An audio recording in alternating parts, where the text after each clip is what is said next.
షుగర్ని కంట్రోల్ చేసుకోవడానికి కొత్త మందులు ఏమొచ్చినాయి అని చెప్పి చాలామంది అడుగుతూ ఉంటారు. అందరికీ ఏంటంటే న్యూయర్ మెడికేషన్స్ ఏమొచ్చినాయి, డయాబెటీస్ని ట్యాకిల్ చేసుకోవడానికి అనేటువంటి ఉత్సుకత, ఉత్సాహం, కుతూహలం ఉంటుంది.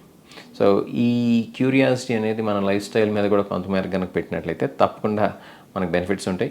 కాకపోతే ఈ పర్టికులర్ ఎపిసోడ్లో మనం మెడికేషన్స్ గురించి మాత్రమే మాట్లాడుతున్నాం కాబట్టి let us speak about medications.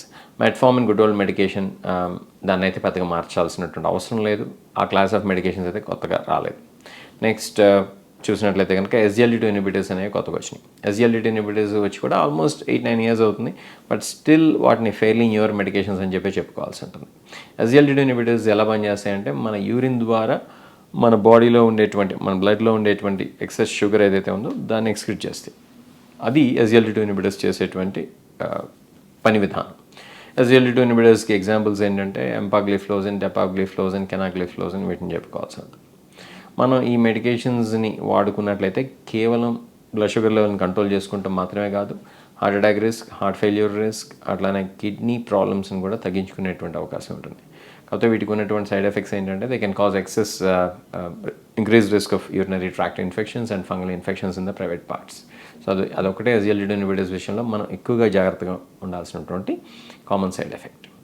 Next class of medications కొత్తగా వచ్చినవి కనుక తీసుకున్నట్లయితే GLP-1 receptor agonist. GLP-1 receptor agonist అంటే ఏంటంటే మన వీటిని ఇంజెక్షన్స్ రూపంలో కానీ ట్యాబ్లెట్స్ రూపంలో కానీ తీసుకోవచ్చు. అవి తీసుకున్నట్లయితే కనుక మనకి సెటైటీ అంటే మనకి ఆకలి అనేది తక్కువ అవటం, అట్లానే మనం ఫుల్గా ఉన్నట్టు ఫీల్ అవటం కొంచెం ఆహారం తీసుకున్న తర్వాతే, అలానే మన శరీరంలో మన ఫుడ్ తిన్నాక మాత్రమే ఇన్సులిన్ రిలీజ్ కావటం, గ్లూకాన్ లాంటివి తక్కువగా రిలీజ్ కావటం జరుగుతూ ఉంటుంది.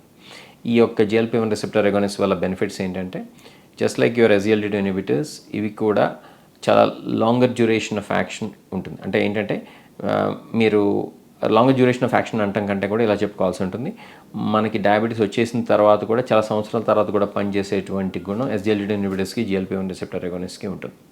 ఈ GLP-1 రిసెప్టర్ అగోనిస్ట్కి ఇంకొక బెనిఫిట్ ఏంటంటే వెయిట్ లాస్ అనేది కాజ్ చేస్తాయి. వెయిట్ లాస్ అనేది కాజ్ చేయడం వలన ఈ యొక్క ఇన్సులిన్ రెసిస్టెన్స్ తగ్గడం, ఎక్సెస్ వెయిట్ వల్ల వచ్చేటువంటి వేరే సైడ్ ఎఫెక్ట్స్ తగ్గడం కూడా చూస్తూ ఉంటాం. అట్లానే కార్డియోవాస్కులర్ బెనిఫిట్స్ కూడా ఉంటాయి ఈ GLP-1 రిసెప్టర్ అగోనిస్ట్ వల్ల. కొంతమేరకి కిడ్నీ మీద కూడా ఇవి బెనిఫిషియల్ ఎఫెక్ట్స్ చూపిస్తాయనే చెప్పుకోవచ్చు.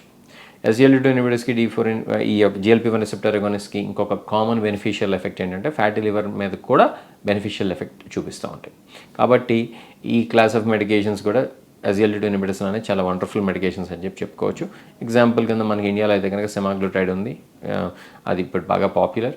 ఇదివరకు లిరాగ్లూటైడ్, డులాగ్లూటైడ్ ఉన్నా కూడా semaglutide in one way has taken over these 2 medications. ఇంకా మనకి ఈ GLP-1 receptor agonist, SGLT2 inhibitors విషయంలో బెనిఫిషియల్ ఎఫెక్ట్ ఏంటంటే హైపోగ్లైసీమియా రిస్క్ చాలా తక్కువ, అంటే లో షుగర్ అయ్యేటువంటి రిస్క్ చాలా తక్కువ. కాబట్టి ఈ యొక్క 2 క్లాస్ ఆఫ్ మెడికేషన్స్ ఏవైతే ఉన్నాయో వాటిని వాడుకున్నట్లయితే కనుక మనకి సర్టన్లీ బెనిఫిషియల్ ఎఫెక్ట్స్ అయితే ఉంటాయి. ఇంకొక ముఖ్యమైనటువంటి విషయం మనం చెప్పుకోవాల్సింది ఏంటంటే ఈ కాంటెక్స్లో గ్లిప్టిన్స్ని మనం సుమారు గత 15 లేదు ఇంచుమించు 20 ఏళ్ళుగా వాడుతున్నాం. 15 20 ఏళ్ళుగా వాడుతున్నాం. గ్లిప్టిన్స్ కూడా చాలా రకాలైనటువంటి గ్లిప్టిన్స్ మార్కెట్లో అందుబాటులో ఉన్నాయి. సిటాగ్లిప్టిన్, అలానే విల్డాగ్లిప్టిన్, అలానే లినాగ్లిప్టిన్, వీటిని మనం గ్లిప్టిన్స్ అని చెప్పుకోవచ్చు. ఇవి కూడా GLP-1 రిసెప్టర్ అగోనిస్ట్ లానే పనిచేస్తాయి ఇంచుమించు. కాకపోతే వాటంత పొటెంట్ మాలిక్యూల్స్ కాదు. కాకపోతే HbA1c అనేది వీటి వల్ల తక్కువగా తగ్గినా కూడా, అంటే GLP-1 రిసెప్టర్ అగోనిస్ట్ అంతగా తగ్గకపోయినా కూడా వెయిట్ న్యూట్రల్ మెడికేషన్స్ ఇవి, అంటే వెయిట్ పెరుగు తగ్గు అనమాట ఈ మెడికేషన్స్ వాడుకున్నప్పుడు. అది ఒక బెనిఫిషియల్ ఎఫెక్ట్. లో బ్లడ్ షుగర్ రిస్క్ కూడా చాలా తక్కువగా ఉంటుంది. కాబట్టి మనం గ్లిప్టిన్స్ని కూడా న్యూయర్ క్లాస్ ఆఫ్ మెడికేషన్స్ కింద పరిగణిస్తూ వాడుకోవాల్సి ఉంటుంది.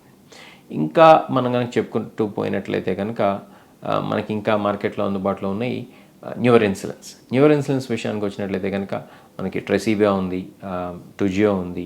ఇట్లాంటి వాటిని న్యూయర్ ఇన్సులిన్స్ అని చెప్పి చెప్పుకుంటాం. ఈ లాంగర్ యాక్టింగ్ ఇన్సులిన్స్లో షార్టర్ యాక్టింగ్ ఇన్సులిన్స్ కనుక చూసినట్లయితే కనుక ఫయాస్ప్ ఉంది. ఇట్లాంటి అల్ట్రా ర్యాపిడ్ యాక్టింగ్, అలానే అల్ట్రా లాంగ్ యాక్టింగ్ ఇన్సులిన్స్ వల్ల చాలా బెనిఫిషియల్ ఎఫెక్ట్స్ ఉంటాయి. యూజువల్గా ఏంటంటే వెయిట్ అనేది పెద్ద పెరగకపోగా హైపోగ్లైసీమియా రిస్క్ అనేది చాలా తక్కువగా ఉంటుంది. అట్లనే బ్లడ్ గ్లూకోజ్ ఫ్లక్చుయేషన్స్ కూడా బాగా తక్కువగా ఉంటాయి ఈ ultra short acting and ultra long acting insulins వల్ల. ఇంకొక అడ్వాంటేజ్ ఏంటంటే ultra short acting insulins immediately after food తీసుకోవచ్చు. ఇదివరకు పాతకాలపు ఇన్సులిన్స్ అన్నీ ఇమీడియట్లీ బిఫోర్ ఫుడ్ కానీ 20-30 మినిట్స్ బిఫోర్ ఫుడ్ కానీ తీసుకోవాల్సి ఉంటుంది. కానీ న్యూయర్ ఇన్సులిన్స్ వల్ల ఏంటంటే బెనిఫిషియల్ ఎఫెక్ట్ లో బ్లడ్ షుగర్ రిస్క్ తక్కువగా ఉండటంతో పాటు ఇమీడియట్లీ ఆఫ్టర్ ఫుడ్ కూడా తీసుకోవచ్చు. అలానే మీల్ టైం ఫ్లెక్సిబిలిటీ అనేది ఈ అల్ట్రా లాంగ్ యాక్టింగ్ ఇన్సులిన్స్కి కూడా ఉంటుంది. కాబట్టి ఇట్లాంటి బెనిఫిషియల్ ఎఫెక్ట్స్ ఉన్నాయి కాబట్టి ఈ మెడికేషన్స్ విషయంలో మీరు మీ డాక్టర్స్తో కనుక డిస్కస్ చేసినట్లయితే కనుక వాళ్ళు దానికి అనుగుణంగా ఎప్పుడు వాడుకోవచ్చు, ఎలా వాడుకోవచ్చు, ఈ బెనిఫిషియల్ ఎఫెక్ట్స్ ఏంటి, మీకు సెట్ అవుతాయా లేదా అనేది చెప్పగలుగుతారు. Take care.